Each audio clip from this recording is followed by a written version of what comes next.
My theory in sexual personae, and I still maintain, is that that this male sexual impulse is neurologically intertwined, okay, with the hunting instinct, okay? There's the danger for women, okay? The hunt, okay? The male hormone impels toward pursuit, toward the hunt, to visual identification of the prey. Yes, okay, that's why we use the word predator, okay, for sexual predator and so on, okay? We see it in psychotics, okay?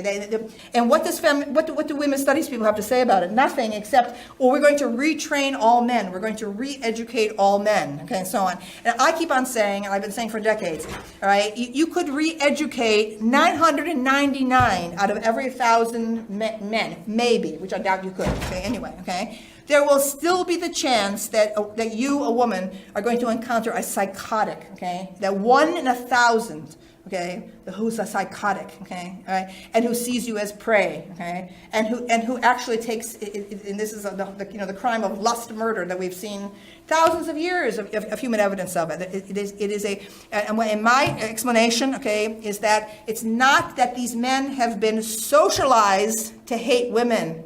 All right, it's the opposite. Okay, what we're seeing there is a failure of socialization.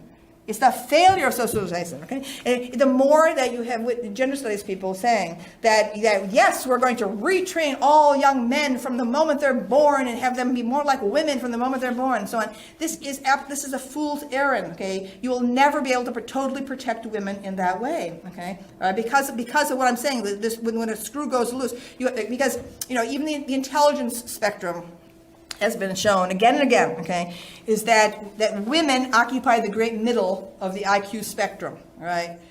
But with men, you have them turning up at the opposite extremes. You have male geniuses and you have male psychotics, okay, and so on, all right? That's why I have I think one of my great sentences, I say that, there is no female Mozart because there is no female Jack the Ripper.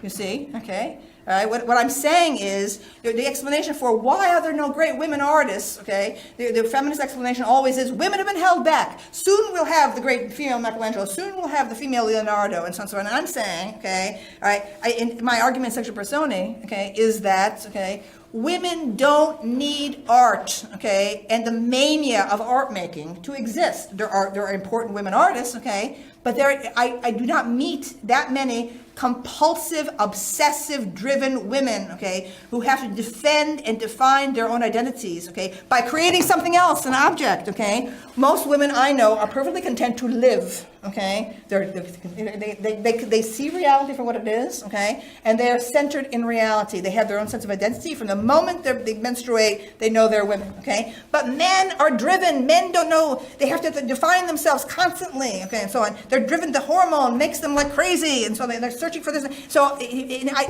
I look at male history, I don't see what most gender studies people see, which is male oppression and female victimage. That's not what I see. Okay, all right? Now what I see is like wave after wave of men desperate, okay, to create their own identity, pushing out, okay, dying. They're like myrmidons. They're pushing.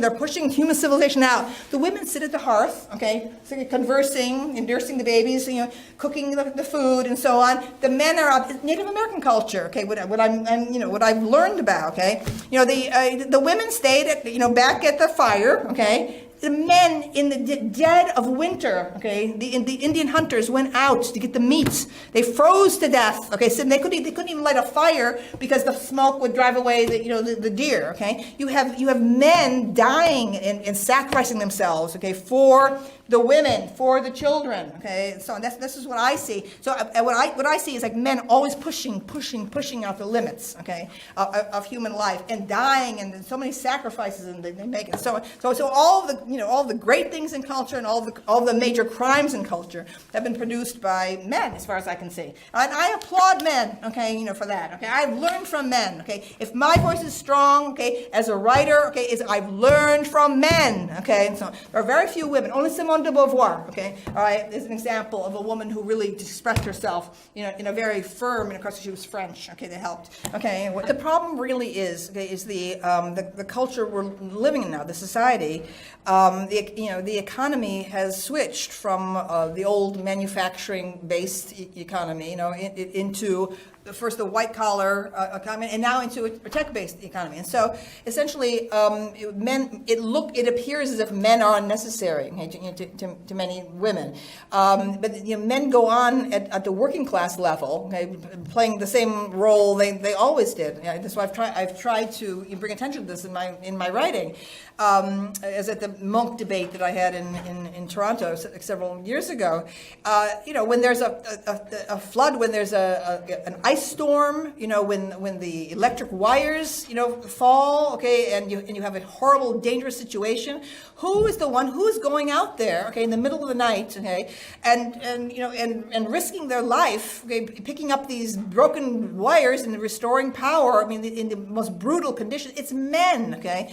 I saw a scene about a year ago, okay, where there was in suburban Philadelphia, where there was a sewage break, a very serious sewage break, okay, and the whole street area was filled with raw sewage, okay, and I saw people in hazmat suits out there in this horrible conditions, okay, very dangerous and squalid conditions. Who were they? Men, okay, all right. It's men who are maintaining the infrastructure. It's men who are operating those cranes. It's men who are up there washing the windows, okay, at the 20th floor, installing the panes of glass, and so on. And I'm sick and tired, okay, of the parasitism, okay, of the upper middle class, both male and female, which fails to notice, okay, how many benefits are flowing from the age-old labor and risk-taking of men. Okay, so the men's rights movement.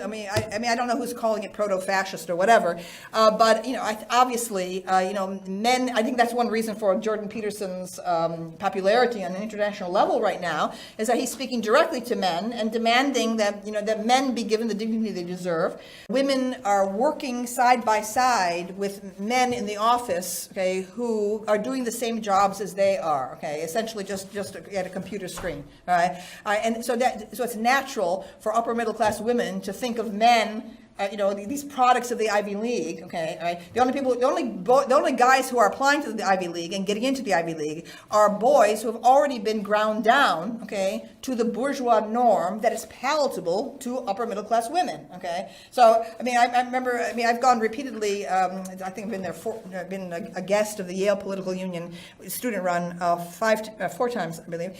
And I remember 5 years ago, one of my appearances there, I was having dinner with the young people, and the young men were telling me about the way they are coached and trained every September with how to behave on dates and so on and so forth. And I said, why are you accepting this? And so on. And the idea that they should not accept it had never occurred to them. It never occurred to them to say, we are not in college to be preached to about our private behavior. It never occurred to anyone because they're so glad to be at the Ivy League, right? They just accept the norms, okay? To be as smoothed down and womanlike as they can, okay? So they can fit into this this smoothly operating bourgeois mechanism, okay? And that's the feeder into prosperous jobs and so on and so forth, okay? Right? But on the working class level, these norms haven't filtered down at all, okay? So I think. As colleges have turned much more woman-oriented, for young men to succeed in college, they have to behave like women and so on. I think that women have essentially taken over the campuses. That you're getting, I think you're going to get men dropping out from society. Essentially, someone was just telling me the other day about the sudden resurgence, okay, in Hell's Angels, okay, as a worldwide phenomenon. The Hell's Angels, okay, on motorcycles. cycles. And I said, ha, the men are rebelling. The men are dropping out and rebelling, okay? All right? And the person said to me, well, isn't this dangerous? And I said, no. I said, because when civilization falls, okay, as it will inevitably, okay, the only people who will protect us, okay, and keep everything together are the Hell's Angels on their motorbikes, okay, and so on. That's what we're going to have, because we know the police are not going to be able to contain. Okay, it's going to be like Mad Max, the Mad Max films, okay, when everything degenerates. You know, okay.